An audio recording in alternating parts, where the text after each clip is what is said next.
The recent online and offline debate regarding pet access to the MTR has highlighted the need for a balanced approach. While over 240,000 households in Hong Kong own cats and dogs, and many pet owners desire greater convenience in traveling with their animals, the government must carefully consider the concerns of all citizens. This includes those with allergies or phobias, ensuring a solution that respects the rights and sensitivities of everyone while striving for a practical and harmonious outcome for Hong Kong.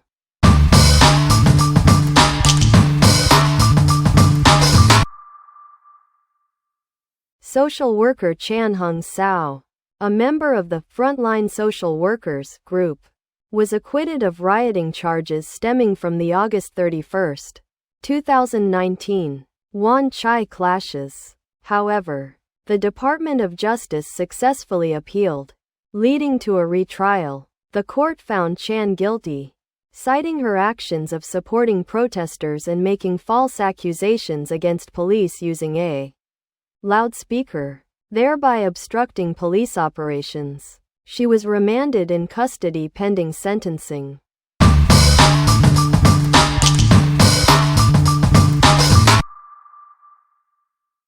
Before yesterday's verdict, Chan Hung Sao posted on social media, "Regardless of the outcome, I am at peace. Please don't be too upset or angry, as I've been given significantly more time to prepare and pursue my passions." Yesterday afternoon, she arrived early at the courthouse and stated, "Regardless of the outcome, I have no regrets," before posing for photos with family, friends, and supporters.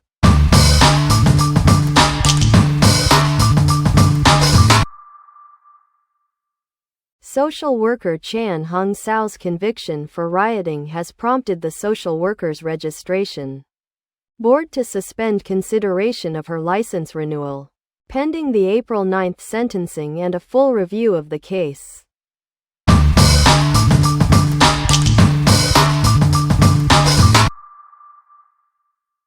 In a case stemming from the 2019 Wan Chai anti-government protest, 5 defendants initially acquitted of riot charges now face retrial following a prosecution appeal. One defendant, during his retrial testimony, denied participating in the riot, claiming he was en route to a meeting when arrested by police. When questioned about his support for the government and police actions against rioters, he offered a qualified response, stating his support depended on the specific circumstances and methods employed.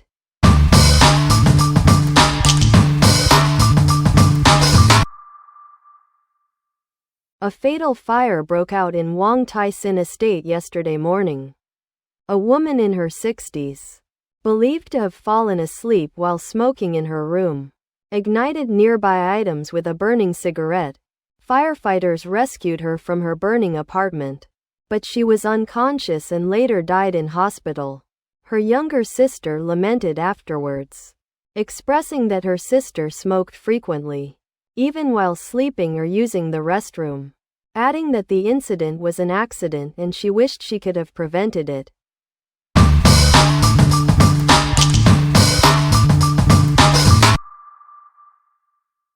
Li Ka-shing Foundation's donation of histotripsy systems to Hong Kong hospitals has raised concerns about equitable access to advanced cancer treatments. While initially offered free to public hospital patients through clinical trials, the device's upcoming use primarily in private hospitals, with a starting price of 250,000 Hong Kong dollars, has sparked debate about affordability and fairness.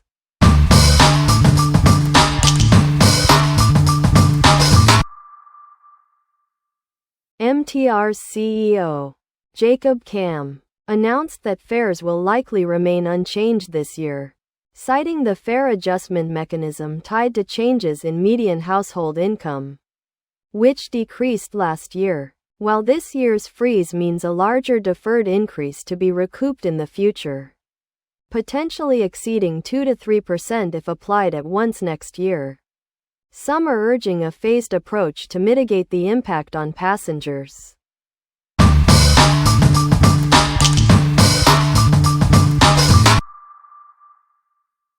MTR, currently prohibiting pets, excluding guide dogs, on trains and franchised buses, is reportedly exploring a potential amendment to allow pet carriage.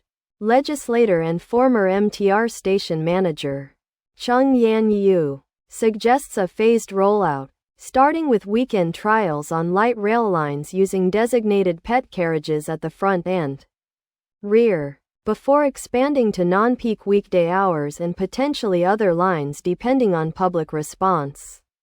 Similar proposals, such as allocating a pet carriage during off-peak hours on buses, have also been voiced by other pro-government legislators.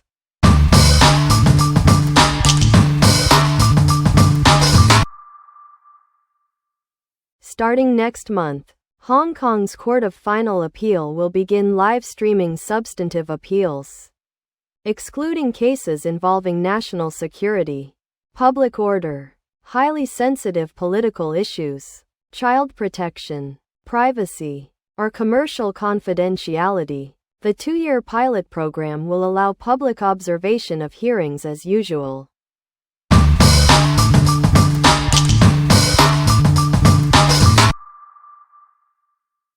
Hong Kong Polytechnic University's Associate Dean of the Department of Computing and Mathematical Sciences, Yang Hongxia, who has been involved in numerous AI model developments in mainland China, explained that the university's Co-Gen AI project aims to circumvent U.S. export controls on high-performance AI chips. The project will train numerous smaller models, each focused on a specific area of knowledge, and then fuse them into a powerful foundation model. This approach allows for the training of high-quality AI models using lower-spec chips and less time, reducing reliance on high-performance GPUs.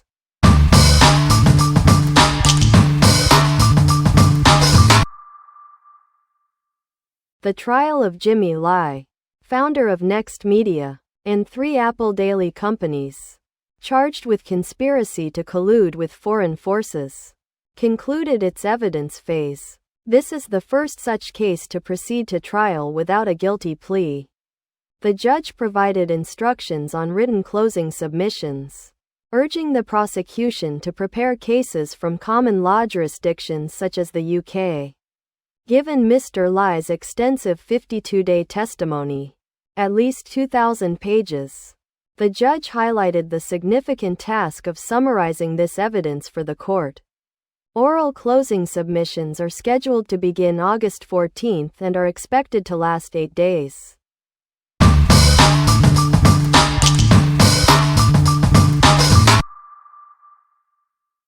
The government's proposed amendment to the Buildings Ordinance, including the relaunch of the New Territories Exempted Building Unauthorized Works Declaration scheme, a one-off declaration program suspended 13 years ago, aims to streamline building regulations and encourage compliance.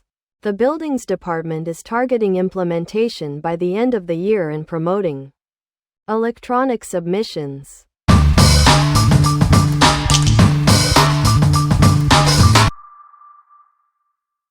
Five years ago, the 14th Five-Year Plan established Hong Kong's positioning as 8 centers, including a center for cultural and artistic exchanges between China and the world.